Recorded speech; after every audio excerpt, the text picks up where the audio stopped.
ശാന്തി. ജീവിതത്തിൽ സാഹചര്യങ്ങൾ എങ്ങനെ സംഭവിക്കുന്നു എന്നുള്ളതിനോട് നമ്മുടെ റെസ്പോൺസ് എന്താണ്, അതാണ് ജീവിതത്തിൻ്റെ ഔട്ട്കം. ജീവിതത്തിൽ നല്ലതും ചീത്തയുമായിട്ടുള്ള പല കാര്യങ്ങളും പലരുടെ ജീവിതത്തിലും സംഭവിക്കാറുണ്ട്. ഞാൻ ഓർത്തുപോകും, ഒരിക്കൽ ഒരു ആർട്ടിസ്റ്റിൻ്റെ വലത് കൈ ഒരു അപകടത്തിൽപ്പെട്ട് മുറിഞ്ഞുപോയി. അദ്ദേഹത്തിൻ്റെ അടുത്ത് ഇൻ്റർവ്യൂ നടത്തുന്ന സമയത്ത് ഒരു പത്രക്കാരൻ ചോദിക്കുകയാണ്, ഈ വലത് കൈ പോയതോട് കൂടിയിട്ട് താങ്കൾക്ക് ജീവിതം തന്നെ നഷ്ടമായി എന്ന് തോന്നുന്നുണ്ടോ എന്ന്. വളരെ രസകരമായിട്ടുള്ള മറുപടി അദ്ദേഹത്തിൻ്റെ, എനിക്ക് വലത് കൈയല്ലേ പോയിട്ടുള്ളൂ, എൻ്റെ തല ഇപ്പോഴും ഇവിടെയുണ്ട്. ആശയങ്ങളും എൻ്റെ സ്വപ്നങ്ങളും എല്ലാം എൻ്റെ തലയിൽ നിന്നാണ്. ഞാൻ ഈ ആശയങ്ങളെ പകർന്നു കൊടുക്കാൻ വേണ്ടി ഞാൻ 100 കണക്കിന് വിദ്യാർത്ഥികളെ പഠിപ്പിക്കും. അതുകൊണ്ട് എനിക്ക് ഒരു കൈയേ പോയുള്ളൂ, 100 കണക്കിന് കൈകൾ എനിക്ക് വേണ്ടി ഇനിയും പ്രവർത്തിക്കുന്നതായിരിക്കുമെന്ന്. ഒരാർട്ടിസ്റ്റിനെ സംബന്ധിച്ചിടത്തോളം ജീവിതത്തിൽ ഏറ്റവും ദുഃഖകരമായിട്ടൊരു നിമിഷമാണ്, ഇനി എനിക്ക് എൻ്റെ കൈ കൊണ്ടൊന്നും വരയ്ക്കാനാവില്ലല്ലോ, അങ്ങനെയും ചിന്തിക്കാമല്ലോ. ഇനി എനിക്ക് എൻ്റെ കൈ കൊണ്ടൊരു ചിത്രം ഉണ്ടാക്കാൻ പറ്റില്ലല്ലോ എന്ന് ചിന്തിക്കുന്നതിന് പകരം 100 കണക്കിന് വിദ്യാർത്ഥികളുടെ കൈകൾ എൻ്റെ കൈകളാകുമല്ലോ എന്ന് ചിന്തിക്കാനുള്ളതായിട്ടുള്ള മനോഭാവം, അതാണ് നമ്മുടെ ജീവിതത്തിലെ വിജയത്തിൻ്റെ ആധാരമായിട്ട് തീരുന്നത്. ഒരു തോമസ് ആൻഡ് തോമസ് എന്ന് പറഞ്ഞാൽ നിങ്ങളും അറിയുന്നുണ്ടായിരിക്കും, ഞാനൊരിക്കൽ മാതൃഭൂമി പത്രത്തിൽ വായിച്ചതായിട്ടുള്ള ഒരു ആർട്ടിക്കിൾ ഞാൻ ഓർമ്മിക്കും. കുട്ടിക്കാലം തൊട്ട് തൻ്റെ ചോറ് പൊതി കൊണ്ടുപോകുമ്പോൾ കൂട്ടുകാരൻ തോമസിന് വേണ്ടി അത് എല്ലാ ദിവസവും പങ്കുവെച്ചുകൊണ്ടിരുന്നതായിട്ടുള്ള ഒരാൾ. അദ്ദേഹം മെഡിക്കൽ കോളേജിൽ പാവങ്ങൾക്ക് കഞ്ഞി കൊടുക്കാൻ വേണ്ടി ദിവസവും തൻ്റെ സമയത്തിനും സേവനത്തിനും ചെലവഴിച്ചിരുന്ന ആൾ.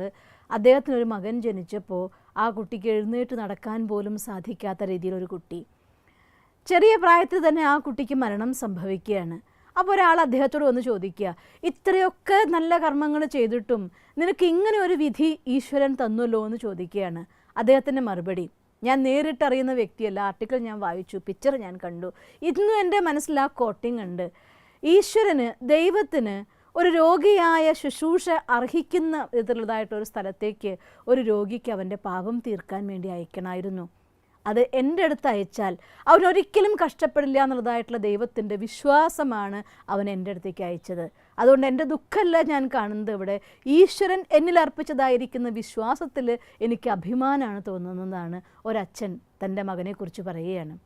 ഒന്ന് ചിന്തിച്ചു നോക്കിയേ, ജീവിതത്തിൽ മോശം സാഹചര്യം ഉണ്ടാവാത്ത ആരും ഉണ്ടായിട്ടുണ്ടാവില്ല. തോമസ് ആൽവ എഡിസൺ, അദ്ദേഹത്തിൻ്റെ 10 ബിൽഡിങ്ങുകൾ നീണ്ടു നിൽക്കുന്നതായിരിക്കുന്ന മുഴുവൻ പരീക്ഷണശാല ഒരു പ്രാവശ്യം തീ പിടിക്കുകയാണ്. അയൽക്കാരായിട്ടുള്ള ആൾ വന്ന് വാതിൽ മുട്ടി വിളിച്ചു, തോമസ് തോമസ്. വാതിൽ തുറന്ന് നോക്കുന്നു, 67 വയസ്സുള്ള സമയത്ത് തോമസ് ആൽവ എഡിസണും അദ്ദേഹത്തിൻ്റെ മകൻ ചാൾസും രണ്ടുപേരും പുറത്തു വന്ന് നോക്കുന്ന സമയത്ത് തീ ആളിപ്പടരുകയാണ്. പരീക്ഷണശാലകളൊന്നും തന്നെ ഇല്ല. അതുവരെ അവരുടെ അധ്വാനം, അവരുടെ പരിശ്രമം, അവരുടെ നേട്ടങ്ങൾ, നഷ്ടങ്ങൾ എല്ലാം ഉള്ളതായിട്ടുള്ള പരീക്ഷണശാല അത് കത്തി ആളിപ്പടരുന്ന് കണ്ടപ്പോൾ മകൻ അച്ഛനോട് പറയുകയാണ്, നമുക്കെല്ലാം നഷ്ടപ്പെട്ടു പോയല്ലോ അച്ഛാ എന്ന് പറയുകയാണ്. അപ്പോൾ അച്ഛൻ പറയാം, നമ്മുടെ എല്ലാ നേട്ടങ്ങളും നമുക്ക് നഷ്ടമായല്ലോ അച്ഛാ എന്ന് പറയുക.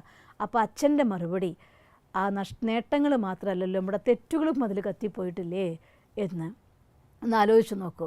ഇത് കഴിഞ്ഞ ശേഷം അന്ന് വൈകുന്നേരം ഉണ്ടായതായിട്ടുള്ള പ്രസ് മീറ്റിൽ അന്നത്തെ പത്രക്കാരുമായിട്ട് അദ്ദേഹം കാണുന്ന സമയത്ത് പറയുകയാണ്, എനിക്ക് 67 വയസ്സായി, ഇതുവരെ ഉണ്ടായിരുന്ന എൻ്റെ എല്ലാ കാര്യങ്ങളും ഇന്ന് അവസാനിച്ചു, അഗ്നിയിൽ തീർന്നു പോയി.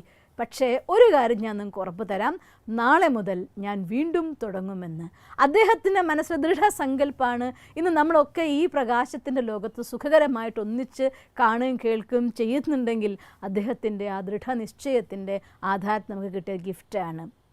രാമായണം നോക്കിയാൽ ശ്രീരാമചന്ദ്രൻ്റെ ജീവിതത്തിൽ ഒരു ദുഃഖകരമായിട്ടുള്ള നിമിഷമല്ല. ഒന്ന് ആലോചിച്ച് നോക്കിയൊക്കെ, പട്ടാഭിഷേകത്തിന് വേണ്ടി എല്ലാ സുഖ സൗകര്യങ്ങളോടെ തയ്യാറാക്കി നിർത്തിയതായിട്ടുള്ള ദിവസം രാവിലെ പറയുകയാണ്, അച്ഛൻ രാമായണം വായിച്ചവർക്കറിയാം, കോപഗ്രഹത്തിൽ തൻ്റെ കോപഭവനത്തിൻ്റെ ഉള്ളിൽ തൻ്റെ ആഭരണങ്ങളൊക്കെ വലിച്ചെറിഞ്ഞ് കറുത്ത വസ്ത്രങ്ങൾ അണിഞ്ഞ് മുടിയൊഴിച്ചിട്ടിരിക്കുന്നതായിട്ടുള്ള ക്രുദ്ധയായ കൈകേയിയുടെ മുന്നിൽ വരങ്ങളെക്കുറിച്ച് കേട്ടപ്പോൾ ബോധശൂന്യനായ താഴത്ത് വീണ് കരഞ്ഞുകൊണ്ടിരിക്കുന്നതായിരിക്കുന്ന ദശരഥ മഹാരാജാവ് നിലത്ത് കിടക്കുകയാണ്.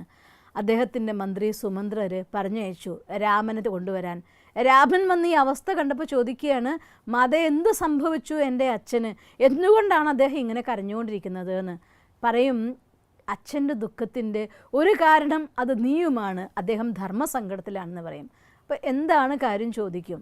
സിമ്പിളായിട്ട് പറയും, നിനക്ക് 14 വർഷം വനവാസവും ഭരതന് രാജാഭിഷേകവും എൻ്റെ 2 വരം ഞാൻ ചോദിച്ചു, അത് തരാനുള്ളതായിട്ടുള്ള ധർമ്മസങ്കടത്തിൽ അദ്ദേഹം കരഞ്ഞുകൊണ്ടിരിക്കുകയാണ് എന്ന്. രാമൻ്റെ പ്രതികരണം അത്രയേ ഉള്ളൂ.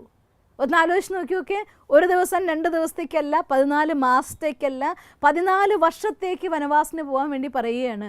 സിമ്പിളായിക്കൊണ്ട് പറയാം, അത്രയേ ഉള്ളൂ. അതിനെന്താ അച്ഛൻ വിഷമിക്കേണ്ട കാര്യമുള്ളത്?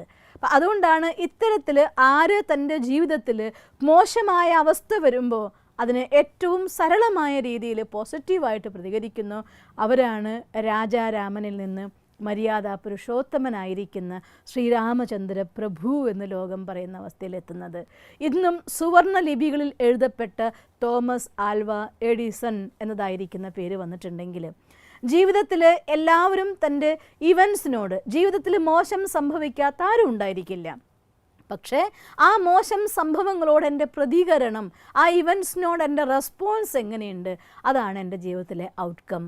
അതുകൊണ്ട് ജീവിതത്തിൽ എത്ര മോശമായത് സംഭവിക്കുമ്പോഴും അതിന് ഒരു സരളമായിട്ടുള്ള ഭാവത്തോട് കൂടിയിട്ട് റിയാക്റ്റീവ് അല്ലാതെ റെസ്പോൺസ്, പോസിറ്റീവായിരിക്കുന്ന പ്രതികരണത്തിന് വേണ്ടി നമ്മൾ ശ്രമിക്കുകയാണെങ്കിൽ എല്ലാ തിന്മയും നന്മയിലേക്ക് മാറ്റാൻ നമുക്ക് സാധിക്കും. അതുകൊണ്ട് തൻ്റെ മനസാന്നിധ്യത്തെ വർദ്ധിപ്പിക്കാൻ വേണ്ടി, തൻ്റെ മനഃശക്തിയെ വർദ്ധിപ്പിക്കാൻ വേണ്ടി, അതിനു വേണ്ടിയാണ് നമ്മൾ സമയം കണ്ടെത്തേണ്ടത്, അതിനു വേണ്ടിയാണ് നമ്മൾ പരിശ്രമിക്കേണ്ടത്. അതിനെ മറ്റൊരു ഭാഷയിൽ നമുക്ക് സിമ്പിളായിട്ട് പറയാം, സെൽഫ് ഡെവലപ്മെൻറ്റ്. അവനവൻ്റെ യഥാർത്ഥമായിരിക്കുന്ന വികാസത്തിന് വേണ്ടി നിങ്ങൾ ശ്രമിച്ചാൽ എത്ര തന്നെ വലിയ പ്രശ്നങ്ങളും ചെറുതാക്കി മാറ്റാനും, അങ്ങനെ അതെല്ലാം തന്നെ ഹിന്ദിയിൽ ഒരു കാര്യം പറയും, തൂഫാൻ കോ തോഫ ബനാന എന്ന്, അതായത് കൊടുങ്കാറ്റിനെ സമ്മാനമാക്കി മാറ്റാൻ നമുക്ക് സാധിക്കും. അതുകൊണ്ട് സ്വന്തം ഡെവലപ്മെൻറ്റിന് വേണ്ടി, നമ്മുടെ മനോനിയന്ത്രണത്തിന് വേണ്ടി, മനഃശക്തിയെ വർദ്ധിപ്പിക്കാൻ വേണ്ടി കുറച്ച് സമയം മെഡിറ്റേഷനും പഠിക്കാനും വേണ്ടി ഉപയോഗിച്ചാൽ സാഹചര്യങ്ങൾ നല്ലതും ചീത്തയും എല്ലാവർക്കും മാറി മറിഞ്ഞ് വന്നേക്കാം, പക്ഷെ നിങ്ങൾക്ക് എല്ലാത്തിനെയും നല്ലതിലേക്ക് മാറ്റാൻ സാധിക്കും. അങ്ങനെ നിങ്ങൾക്ക് സാധിക്കട്ടെ എന്ന് ഞാൻ സർവശക്തനായ ഭഗവാനോട് പ്രാർത്ഥിക്കുന്നു. ഓം ശാന്തി. ദിവസം തോറും ജീവിത വിജയങ്ങൾക്ക് വെളിച്ചം വീശുന്ന പുത്തൻ വീഡിയോകൾക്കായി ഞങ്ങളുടെ യൂട്യൂബ് ചാനൽ സബ്സ്ക്രൈബ് ചെയ്യൂ. നോട്ടിഫിക്കേഷൻ ലഭിക്കുന്നതിനായി ബെൽ ഐക്കൺ ക്ലിക്ക് ചെയ്യൂ. ഒപ്പം ഞങ്ങളുടെ ഫേസ്ബുക്ക്, ട്വിറ്റർ, ഇൻസ്റ്റാഗ്രാം പേജുകൾ ഫോളോ ചെയ്യൂ. നന്ദി.